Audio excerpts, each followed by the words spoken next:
Assalamualaikum warahmatullahi wabarakatuh. Sebelumnya yang saya hormati Bapak Dr. Andes Teddy Rusman MSI dan juga Ibu Dr. Pujiati SPD MPD selaku dosen pengampu mata kuliah Metodologi Penelitian Pendidikan. Baiklah, sebelumnya izin memperkenalkan diri, nama saya Maya Indriani, NPM 2013031033.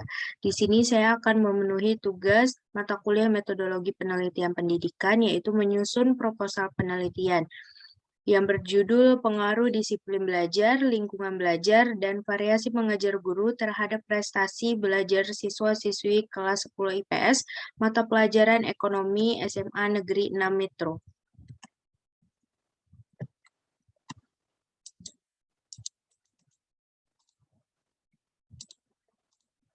Oke, jadi yang pertama itu ada bab 1, yaitu pendahuluan. Nah, di pendahuluan ini di bab 1 ada latar belakang. Jadi pada saat ini tuh perkembangan ilmu pengetahuan dan juga teknologi itu melaju dengan pesat ya. Jadi dalam menghadapi perkembangan dan juga kemajuan teknologi, dunia pendidikan ini juga harus menyesuaikan diri dengan perkembangan yang ada.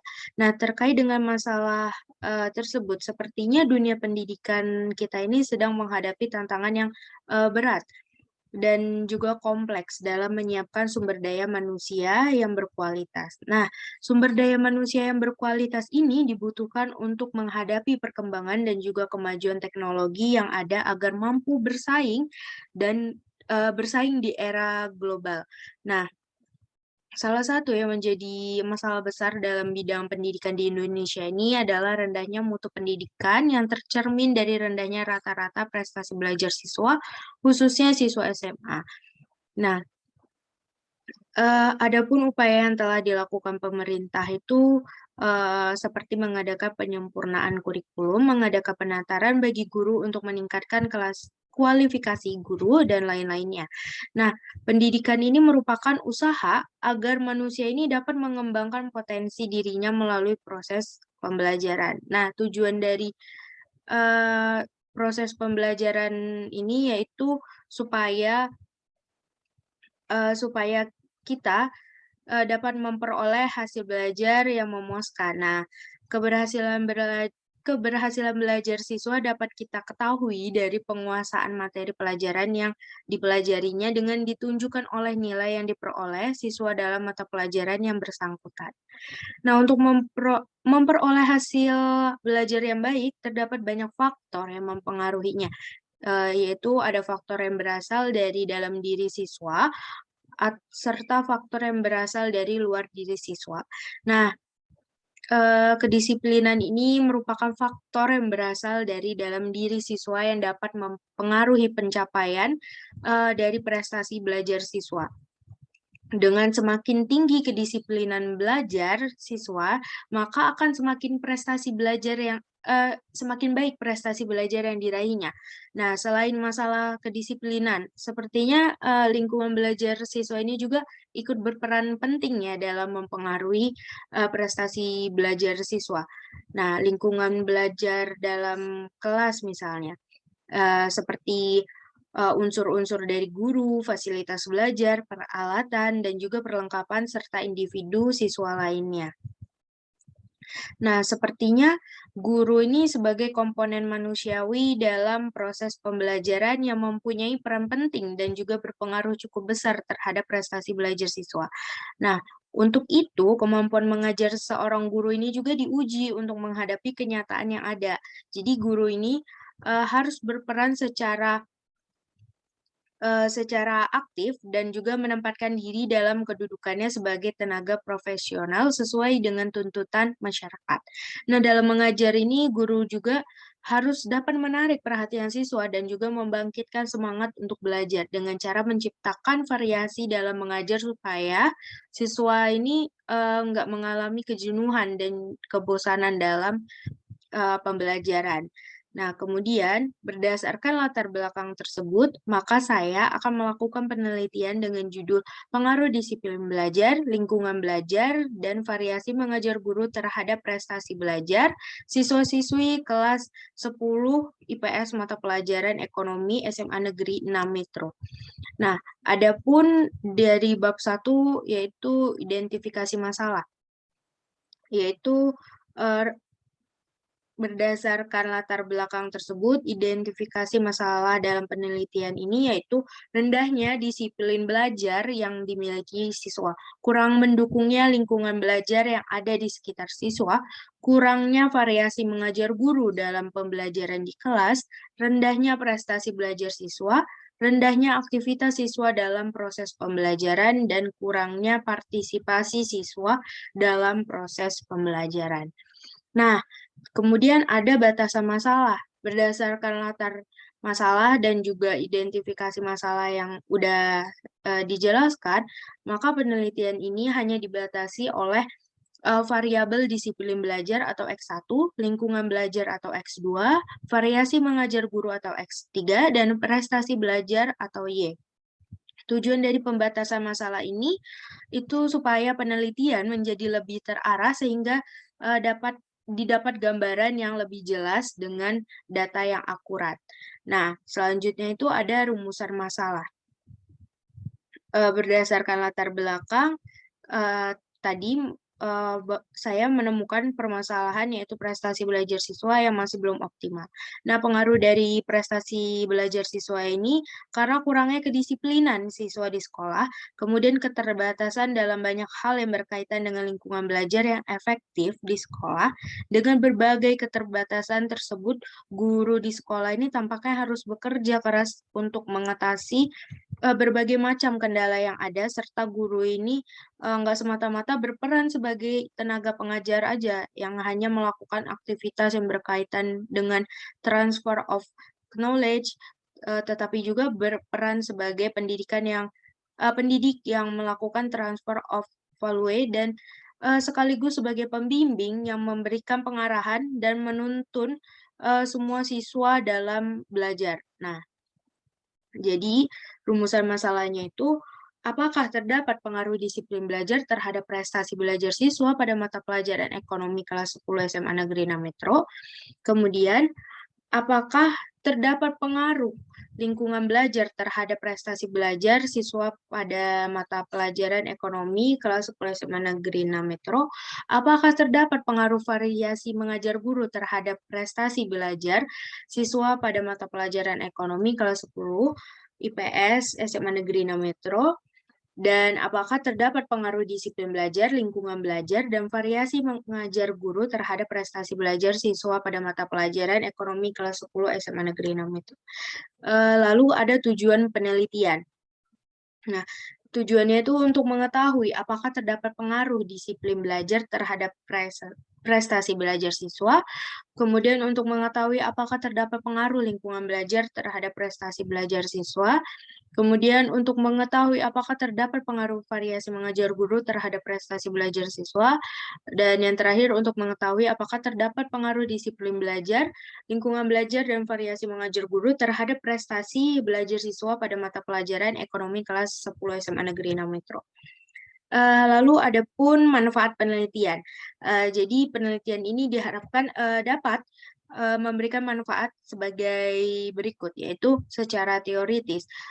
Jadi hasil penelitian ini diharapkan bisa memberikan solusi dalam rangka mendukung teori yang memiliki keterkaitan dengan hubungan disiplin belajar, lingkungan belajar, variasi mengajar guru terhadap prestasi belajar.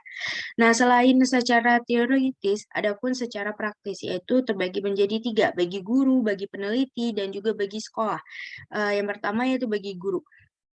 Hasil penelitian ini diharapkan mampu memberikan informasi mengenai pengaruh disiplin belajar, lingkungan belajar, variasi mengajar guru terhadap prestasi belajar, sehingga dapat membantu pihak sekolah untuk melihat keadaan peserta didik dalam hal meningkatkan keaktifan, kemandirian, dan minat siswa dalam membangkitkan semangat dan juga dalam proses pembelajaran.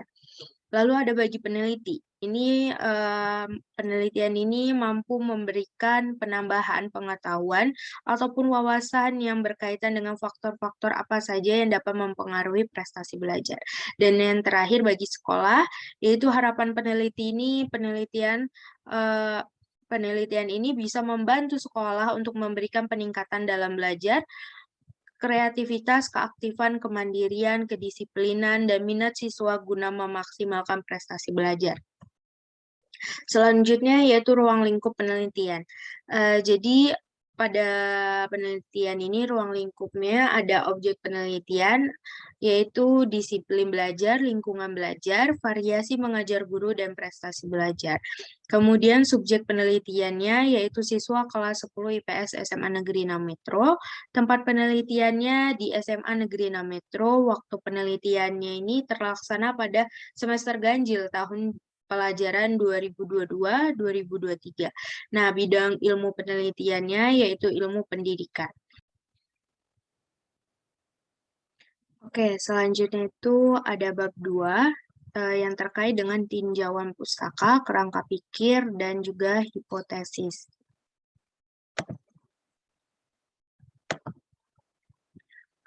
Oke, jadi di tinjauan pustaka ini ada prestasi belajar.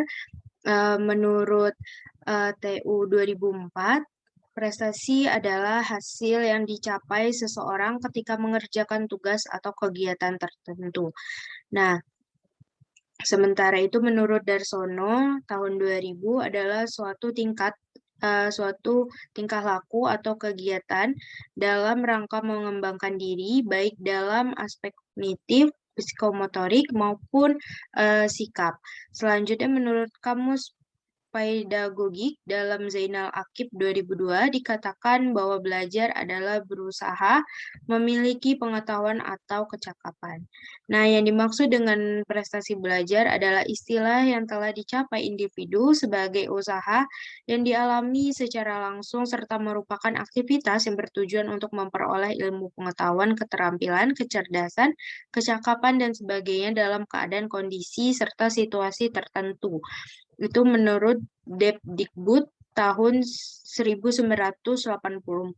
Nah, maka dari itu prestasi belajar ini merupakan hasil yang telah dicapai oleh peserta didik dalam proses pembelajaran yang ditunjukkan dengan nilai tes atau angka dari hasil evaluasi yang dilakukan oleh guru.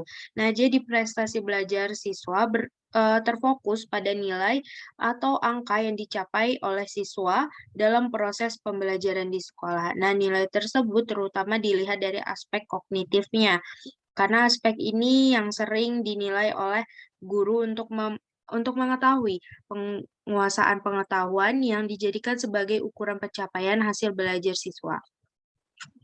Nah, selanjutnya itu ada faktor yang mempengaruhi prestasi belajar. Itu ada faktor internal, yaitu faktor-faktor yang bersumber dari dalam diri siswa ya.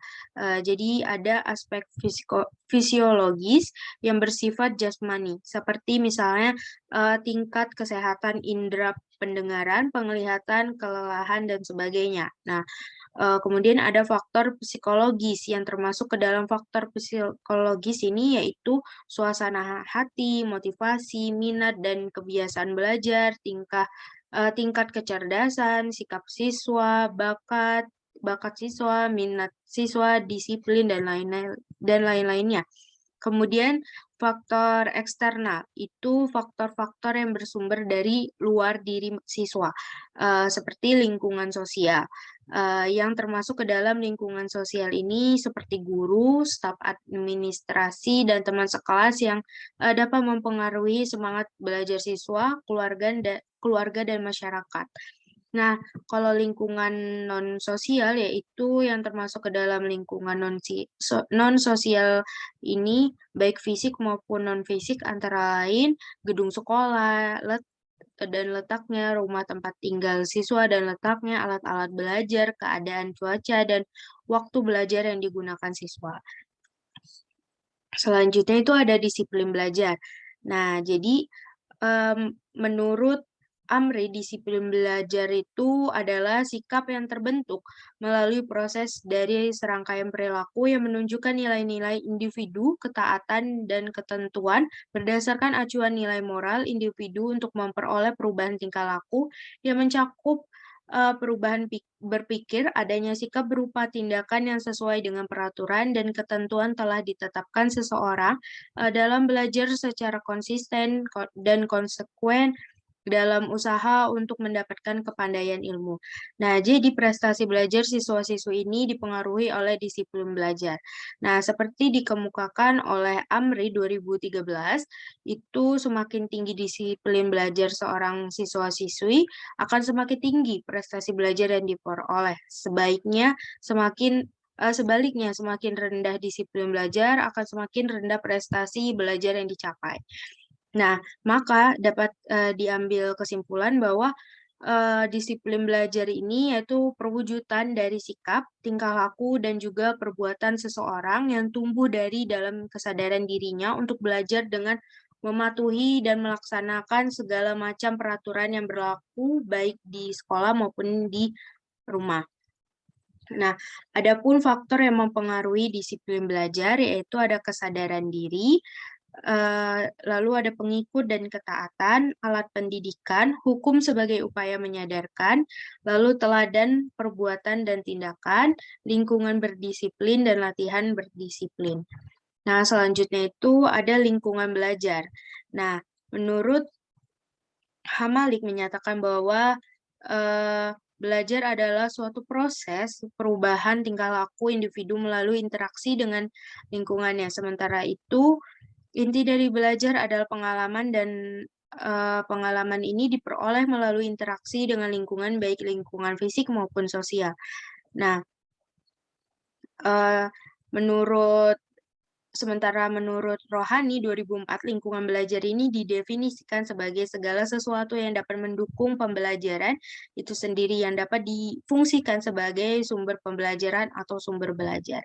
Nah, jadi lingkungan belajar ini yaitu segala sesuatu yang berada di luar siswa yang dapat mempengaruhi proses dan hasil belajar siswa baik lingkungan keluarga, lingkungan sekolah, dan juga lingkungan masyarakat. Adapun faktor-faktor yang mempengaruhi lingkungan belajar, yaitu ada tempat. Tempat itu, tempat belajar yang baik, merupakan tempat yang tersendiri, yang tenang, mempunyai warna dinding yang tidak menyolok, dan pada intinya tempat itu nyaman untuk belajar gitu. Kemudian ada alat untuk belajar. Alat-alat belajar itu seperti buku dan lain-lainnya itu yang menunjang belajar lebih baik gitu, lebih efektif gitu, karena ada buku-buku yang bermacam-macam gitu. Jadi misalkan lagi belajar matematika, ada buku cetaknya, nah itu yang menunjang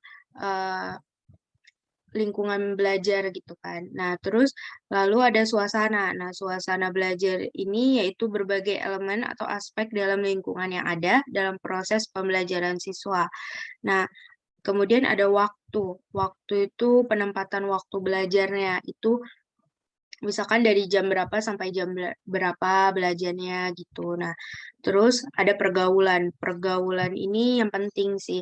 Jadi ketika dia bergaul dengan teman, terus teman tersebut itu bilang nggak usah belajar, ngapain belajar gitu. Nah, itu yang merusak proses belajar peserta didik gitu, karena pergaulan tersebut, pergaulan yang salah.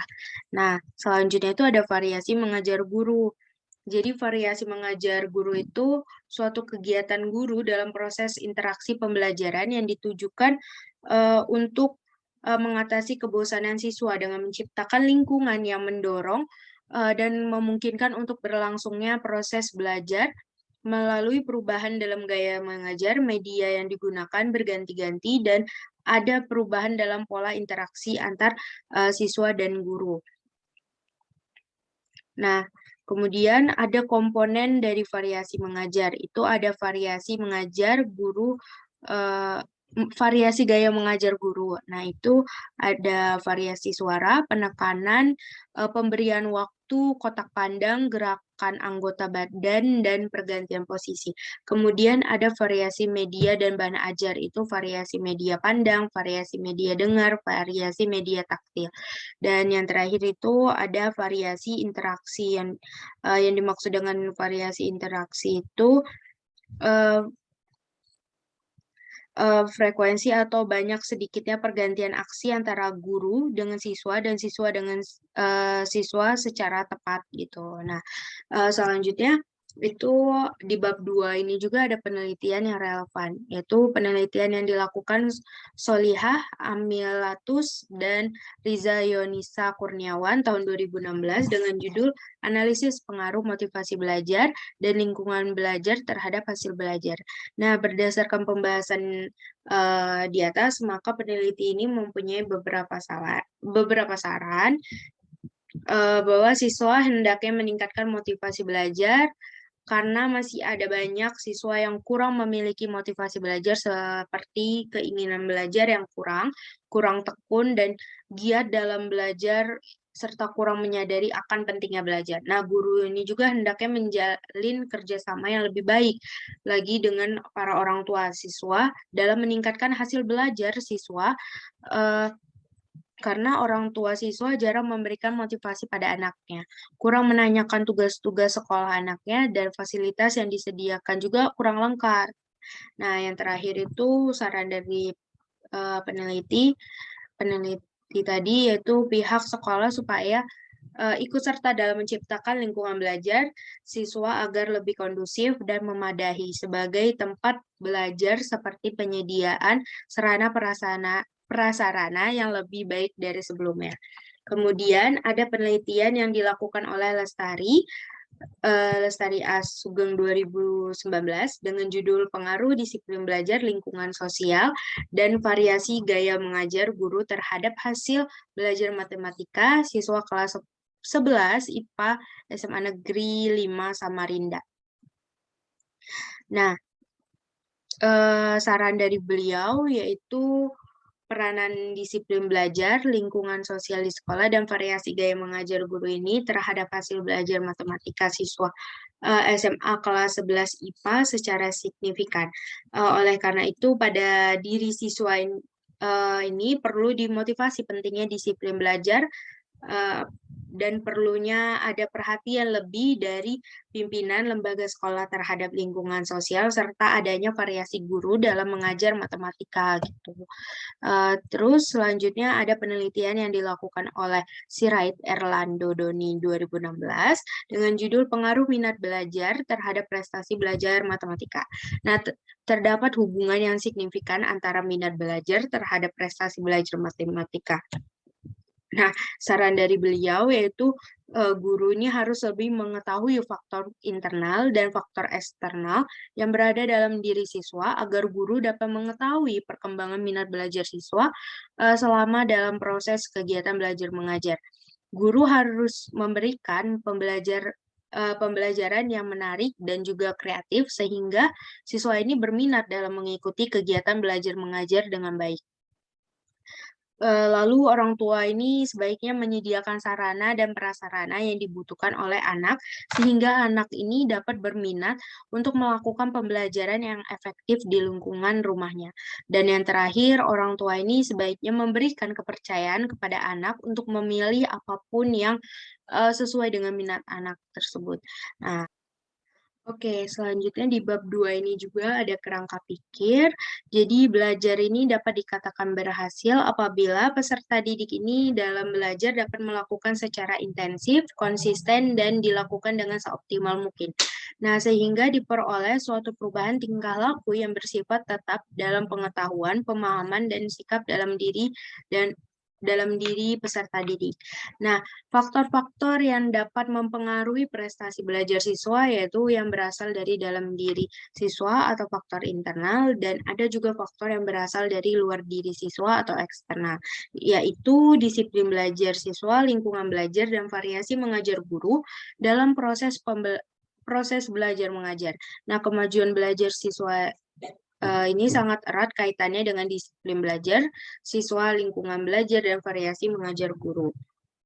Nah, disiplin belajar siswa ini harus dapat diterapkan dengan optimal baik di sekolah maupun di rumah karena kedisiplinan dalam belajar akan memberi kontribusi positif terhadap proses dan prestasi belajar siswa dengan begitu disiplin belajar siswa di sekolah maupun di rumah yakni faktor penting yang turut mempengaruhi prestasi belajar siswa untuk dapat menyelenggarakan proses belajar mengajar yang baik. Sekolah dituntut untuk dapat menciptakan lingkungan belajar yang baik untuk mengoptimalkan prestasi atau hasil belajar siswa. Seorang guru juga harus mampu mengadakan variasi dalam mengajarnya. Ini menjadi sesuatu yang positif karena akan meningkatkan semangat belajar siswa yang tentunya akan memberikan kontribusi positif terhadap pencapaian prestasi belajar siswa. Nah, selanjutnya itu di bab 2 ini ada juga kerangka hipotesis penelitian. Nah, jadi hipotesis penelitian pada judul ini yaitu ada pengaruh disiplin belajar terhadap prestasi belajar siswa pada mata pelajaran ekonomi kelas 10 IPS SMA Negeri 6 Metro, ada pengaruh lingkungan belajar terhadap prestasi belajar siswa pada mata pelajaran ekonomi kelas 10 IPS SMA Negeri 6 Metro, ada pengaruh variasi mengajar guru terhadap prestasi belajar siswa pada mata pelajaran ekonomi kelas 10 IPS SMA Negeri 6 Metro, ada pengaruh disiplin belajar, lingkungan belajar, dan variasi mengajar guru terhadap prestasi belajar siswa pada mata pelajaran ekonomi kelas 10 IPS SMA Negeri 6 Metro. Tadi sudah selesai bahas bab 2-nya, sekarang yaitu bab 3 mengenai metode penelitian. Pada metode penelitian ini ada jenis dan pendekatan penelitian. Jadi pendekatan penelitian yaitu langkah yang dilakukan oleh peneliti supaya mengumpulkan informasi dan data dengan sedemikian mungkin yang bisa menjawab rumusan masalah dan tujuan penelitiannya. Nah, menurut Nizamuddin, pendekatan penelitian ini memiliki tujuan untuk menyusun rencana kerja suatu rancangan dalam proses penelitian yang digunakan untuk mendapatkan data variabel. Nah, jenis dan pendekatan deskriptif verifikatif yang digunakan dalam penelitian ini menggunakan ex post facto serta survei. Nah, penelitian deskriptif ini memiliki tujuan sebagai penggambaran suatu objek ataupun subjek dari sesuatu yang ditelitinya. Nah, sedangkan penelitian verifikatif ialah metode penelitian yang memiliki tujuan untuk menguji hipotesis yang sudah dirumuskan berdasarkan masalah dari suatu penelitian dan mengetahui hubungan antara dua variabel atau lebih. Nah, kemudian ex post facto ialah suatu metode di mana kegunaannya ini sebagai pengumpulan data secara langsung di wilayah yang diteliti, di mana hal tersebut dilakukan untuk melihat adanya kemunculan gejala dari suatu kejadian tersebut. Nah, sedangkan pendekatan survei ini ialah suatu hal yang berguna untuk memperoleh data-data secara alami. Namun peneliti ini melakukan pengumpulan data menggunakan kuesioner, tes, atau sejenisnya wawancara. Menurut Sugiono 2016. Nah, tujuan dari adanya penelitian ini yaitu untuk mengetahui pengaruh dari disiplin belajar, lingkungan belajar, variasi mengajar guru, dan terhadap prestasi belajar siswa kelas 10 IPS SMA Negeri 6 Metro. Nah, di bab 3 ini juga ada populasi dan sampel. Jadi, populasi menurut Sugiono 2019 adalah wilayah generalisasi yang terdiri atas objek atau subjek yang mempunyai kualitas dan karakteristik tertentu yang ditetapkan oleh peneliti untuk dipelajari dan kemudian ditarik kesimpulannya. Maka populasi berhubungan dengan data, bukan manusianya. Dalam penelitian ini memilih siswa-siswi IPS kelas 10 SMA Negeri 6 Metro. Nah, sampelnya menurut Suharsini, itu sampel adalah sebagian atau wakil populasi yang diteliti. Nah, karena itu penelitian ini tidak mungkin mengambil sampel dari semua siswa-siswi SMA Negeri 6 Metro. Jadi dalam penelitian ini mengambil teknik pengambilan sampel, yaitu penggunaan non-probability sampling dengan menentukan jumlah atau angka dari sampel penelitian terlebih dahulu. Oleh karena itu, jumlah sampel dari penelitian ini sebanyak 30 siswa-siswi dengan rincian sebagai berikut, yaitu kelas IPS 1 itu ada 10 orang, IPS 2 10 orang, dan IPS 3 10 orang. Nah, di bab 3 ini juga membahas tentang teknik pengambilan sampel.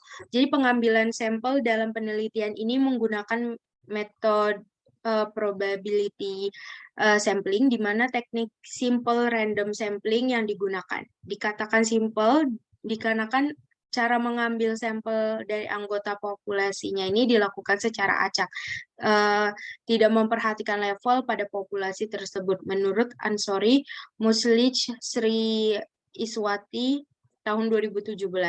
Jadi dalam melakukan ketentuan sampel pada tiap-tiap kelas, maka dilakukan perhitungan sebagai berikut.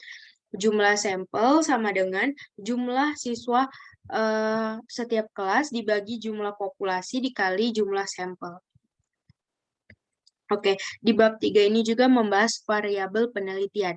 Nah, variabel penelitiannya itu ada dua, variabel bebas atau independent variable, variabel terikat, dependent variable. Nah, yang dimaksud dengan variabel bebas atau independent variable itu disebut juga sebagai variabel antecedent atau determinan. Nah, variabel bebas ini yaitu variabel yang bisa mempengaruhi serta menjadi penyebab adanya perubahan menurut Masturo dan Temesvari 2018. Nah, variabel bebas dalam penelitian ini yaitu disiplin belajar atau X1, lingkungan belajar atau X2, dan variasi mengajar guru atau X3. Kemudian variabel terikatnya atau dependent variable. Itu variabel terikat yaitu variabel yang pada umumnya dilakukan dengan pengamatan atau dapat dikatakan variabel terikat ialah akibat dari adanya variabel bebas atau Adipura Sudarman. Menurut Adipura Sudarman, Niwayan, dan kawan-kawan tahun 2021. Jadi variabel terikat dalam penelitian ini yaitu prestasi belajar atau Y. Nah, selanjutnya itu ada definisi konseptual variabel. Jadi, yang pertama ada disiplin belajar atau X1, ini sebagai perwujudan dari sikap, tingkah laku, dan perbuatan seseorang yang tumbuh dari dalam kesadaran dirinya untuk belajar dengan mematuhi dan melaksanakan segala macam peraturan yang berlaku baik di sekolah maupun di rumah. Kemudian lingkungan belajar ini yaitu segala sesuatu yang berada di luar siswa yang dapat mempengaruhi proses dan hasil belajar siswa, baik di lingkungan keluarga, lingkungan sekolah, dan lingkungan masyarakat. Nah, selanjutnya ada variasi mengajar guru, yaitu suatu kegiatan guru dalam proses interaksi pembelajaran yang ditujukan untuk mengatasi kebosanan siswa dengan menciptakan lingkungan yang mendorong dan memungkinkan untuk berlangsungnya proses belajar melalui perubahan dalam gaya mengajar. Media yang digunakan ini berganti-ganti dan ada perubahan dalam pola interaksi antar siswa dan guru. Dan yang terakhir ada prestasi belajar, yaitu hasil yang telah dicapai oleh peserta didik dalam proses pembelajarannya yang ditunjukkan dengan nilai tes atau angka dari hasil evaluasi yang dilakukan oleh guru. Oke, selanjutnya di bab 3 ini juga ada definisi operasional variabel. Jadi, yang pertama ada disiplin belajar, indikatornya itu kesadaran dalam mentaati tata tertib sekolah, menyelesaikan tugas tepat waktu dalam belajar, keteraturan dalam belajar, belajar dengan sungguh-sungguh.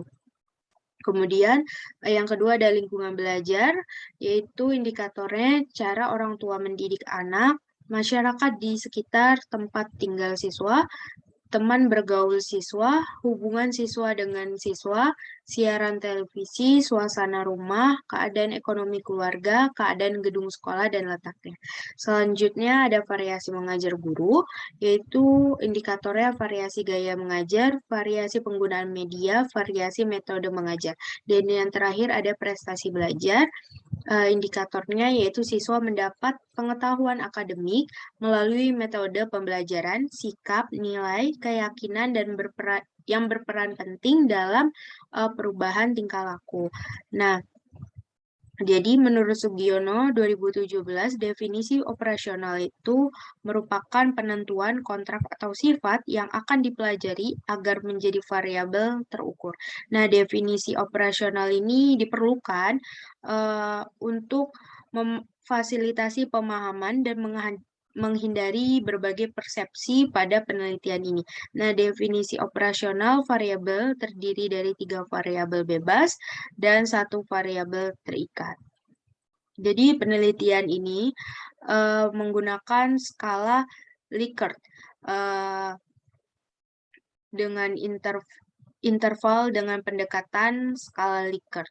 Jadi instrumen penelitian ini menggunakan teknik kuesioner secara tertulis, wawancara, observasi, dan dokumentasi langsung ke responden. Kemudian selanjutnya itu ada di bab 3 ini ada teknik pengumpulan data. Nah, teknik pengumpulan datanya itu dengan 4 cara, yaitu observasi, wawancara, dokumentasi, dan angket. Selanjutnya itu di bab 3 ini ada uji persyaratan instrumen penelitian. Nah, jadi untuk mengumpulkan data yang lengkap dan dapat dibuktikan kebenarannya, maka alat instrumen harus memenuhi persyaratan yang baik. Nah, suatu instrumen dikatakan baik dan efektif apabila memenuhi syarat validitas dan juga reliabilitas. Nah, jadi pada uji persyaratan instrumen penelitian ini menggunakan uji validitas dan juga uji reliabilitas instrumen. Uji validitas ini digunakan untuk mengukur sejauh mana alat ukur yang digunakan dapat mengukur apa yang diinginkan. Sebuah instrumen dikatakan valid apabila mampu mengukur apa yang diinginkan dan dapat mengungkapkan data variabel yang diteliti secara tepat. Nah, di PPT sudah tertera rumus yang digunakan dalam menguji validitas. Nah, selanjutnya itu ada uji reliabilitas instrumen yang merupakan syarat untuk pengujian validitas instrumen. Oleh karena itu, walaupun instrumen yang valid umumnya pasti reliable, tetapi pengujian reliabilitas instrumen ini tetap perlu dilakukan. Nah, mengujinya dengan rumus yang ada di PPT. Selanjutnya, adapun uji persyaratan analisis data menggunakan 2 cara, yaitu uji normalitas dan juga uji homogenitas. Nah, uji normalitas digunakan untuk mengetahui apakah instrumen yang digunakan ini sebagai data yang berdistribusi normal atau tidak. Pada penelitian ini, uji normalitas yang dilakukan menggunakan statistik Kolmogorov-Smirnov. Rumusan hipotesisnya, H0 itu distribusi variabel normal, H1 distribusi variabel tidak normal. Nah, dengan statistik uji yang digunakan sebagai berikut.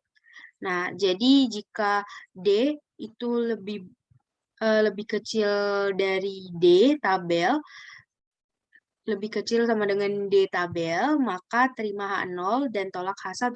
Nah, jika D ini lebih besar sama dengan dari D tabel, maka tolak H0 dan terima H1.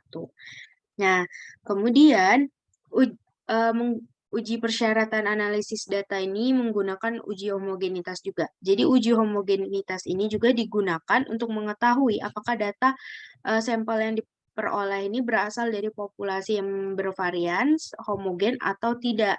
Nah, pada penelitian ini uji homogenitasnya yang digunakan adalah metode Bartlett. Nah, rumusan hipotesisnya itu H0, varians populasi homogen. H1, varians populasi tidak homogen. Nah, metode Bartlett ini dihitung dengan langkah sebagai berikut. Itu ada 3 rumus, yaitu rumus menghitung varians gabungan dari semua sampel. Yang kedua, harga satuan B dengan rumus yang ada di PPT. Kemudian uji Bartlett digunakan statistik C kuadrat. Nah, kemudian adapun uji asumsi klasik. Nah, uji asumsi klasik ini untuk menggunakan regresi linier berganda sebagai alat analisis. Terlebih dahulu harus diuji syaratnya. Jika syarat terpenuhi, maka dapat digunakan regresi linier berganda. Menurut Rusman, 2018, beberapa kondisi yang perlu diuji terlebih dahulu adalah sebagai berikut, yaitu uji linearitas garis regresi. Nah, uji kelinieran regresi ini dilakukan untuk mengetahui apakah pola regresi ini bentuknya linier atau tidak. Kriteria pengujian yang diterapkan untuk menyatakan kelinieran garis regresi ini dengan menggunakan harga koefisien signifikansi dan dibandingkan dengan nilai alfa yang dipilih oleh peneliti. Nah, uji keberartian regresi linier multiple menggunakan statistik F. Nah, rumusnya sudah tertera di PPT. Nah, kemudian rumusan hipotesis dalam melakukan uji linearitas itu yaitu H0 model regresi berbentuk linear, H1 model regresi berbentuk non-linear. Nah, kemudian ada uji multikolinearitas.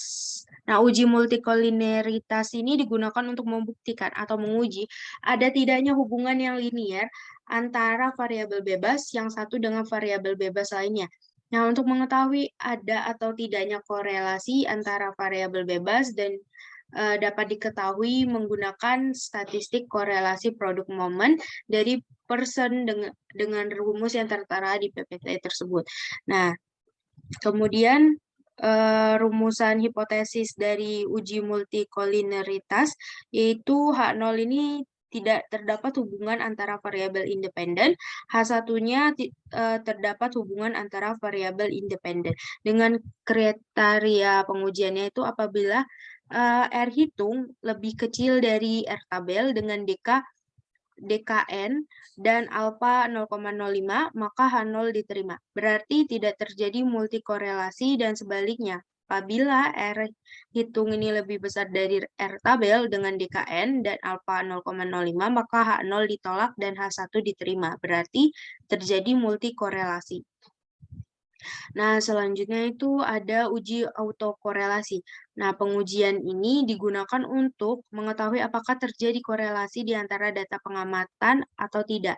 Nah, adanya autokorelasi dapat mengakibatkan penaksiran mempunyai varians minimum. Nah, dalam penelitian ini menggunakan metode uji autokorelasi yaitu statistik Durbin-Watson. Tahap-tahap pengujian dengan uji Durbin-Watson yaitu carilah nilai-nilai residu dengan ordinary least square dari persamaan yang akan diuji dan dihitung statistik dengan menggunakan persamaan. Nah, selanjutnya menentukan ukuran sampel dan jumlah variabel independen. Kemudian lihat tabel statistik Durbin-Watson untuk mendapatkan nilai-nilai kritis yaitu nilai Durbin-Watson Upper, DU, dan nilai Durbin-Watson D1. Nah, rumusan hipotesisnya yaitu H0 ini tidak terjadi adanya autokorelasi di antara data pengamatan. H1-nya terjadi adanya autokorelasi di antara data pengamatan.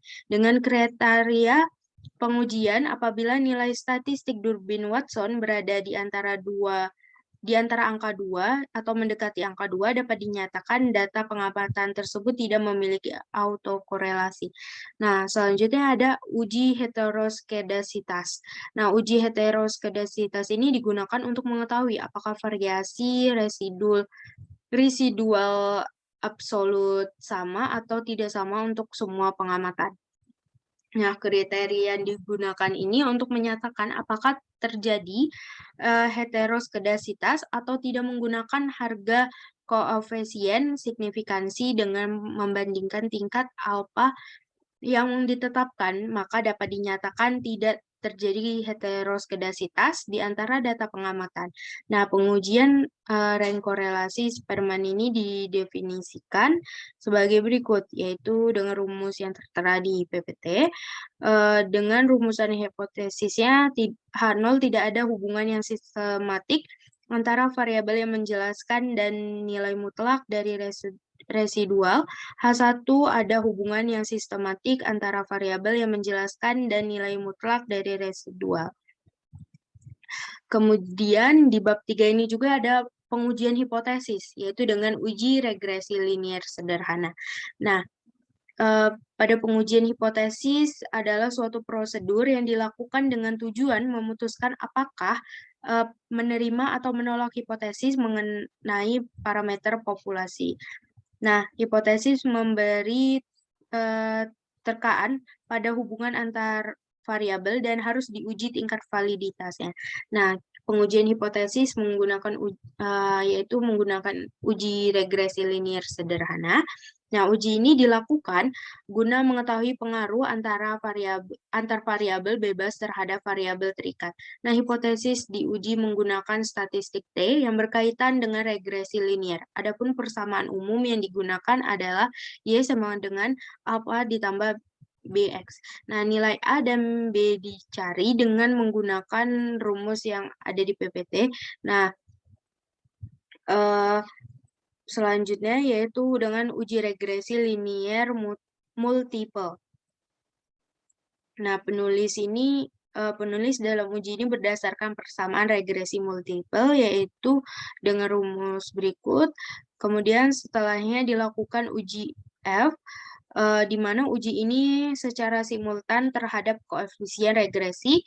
Uji ini dilakukan untuk melihat apakah ada pengaruh untuk variabel independen yang terdapat di dalam model secara bersama-sama atau simultan terhadap variabel dependen. Nah, itu menggunakan rumus yang ada di PPT.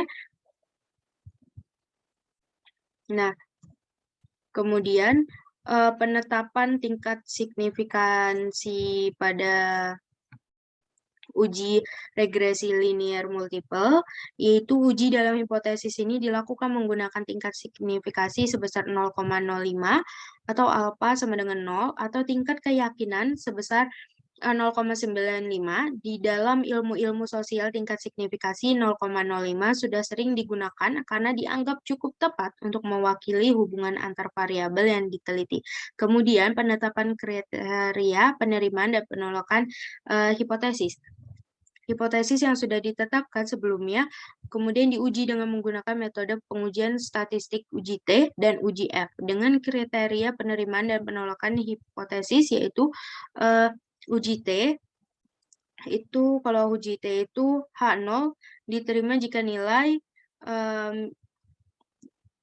nilai dikurang T tabel lebih kecil dari T hitung lebih kecil dari T tabel.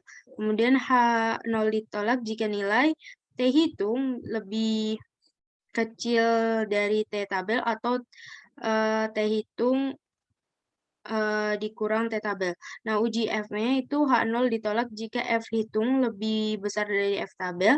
H0 diterima jika F hitung lebih kecil sama dengan dari F tabel. Nah, oke, sudah selesai penjelasan dari bab 1, bab 2, dan bab 3. Berikut ini ada daftar pustaka. Dan mungkin itu saja yang dapat saya jelaskan. Kurang lebihnya mohon maaf. Saya akhiri. Wassalamualaikum warahmatullahi wabarakatuh.